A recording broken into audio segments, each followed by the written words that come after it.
நள்ளிரவுல கிணத்துக்குள்ள இருந்து கேட்ட யானையினுடைய புலிரல் சத்தம் பதவதைத்து போன கிராம மக்கள். உணவு தேடி ஊருக்குள்ள வந்த காட்டு யானை கிணற்றுக்குள்ள விழுந்த சம்பவம் பெரும் பரபரப்பை ஏற்படுத்தியிருக்கு. கேரள மாநிலம் மலப்புரம் மாவட்டத்தில் இருக்கக்கூடிய ஊர்கத்ரி அப்படின்ற பகுதியில காட்டு யானை ஒண்ணு வயல்வெளி பகுதியில வந்ததாகவும் சன்னி அப்படின்றவருக்கு சொந்தமான கிணத்துல அந்த யானை தவறி விழுந்ததாகவும் கூறப்படுது.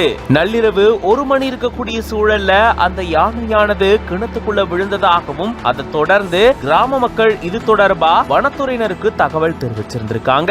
கொடும்புழா காட்டு பகுதியிலிருந்து இந்த காட்டு யானை வந்திருக்கலாம் அப்படின்னு சொல்லப்பட்டிருக்கு. ஜேசிபி இயந்திரத்தை கொண்டு பகல்ல இந்த யானையை எடுக்க திட்டமும் இருந்திருக்காங்க. தொடர்ந்து இந்த மாதிரி காட்டு விலங்குகள் ஊருக்குள்ள வந்துட்டு போறதாகவும் இதன் காரணமா பொதுமக்கள் ரொம்பவே கஷ்டப்பட்டுட்டு வரதாகவும் இது தொடர்பா பொதுமக்கள் குற்றச்சாட்டை வச்சிருக்காங்க. இந்த சம்பவத்தால இந்த பகுதியில பெரும் பரபரப்பு சூழல் ஏற்பட்டிருந்திருக்கு. இது பத்தின உங்களோட கருத்துக்களை கமெண்ட்ஸ்ல சொல்லுங்க. மேலும் பல செய்திகளுக்கு பிஹைண்ட் நோட்ஸ் பேஜை ஃபாலோ பண்ணிக்கோங்க.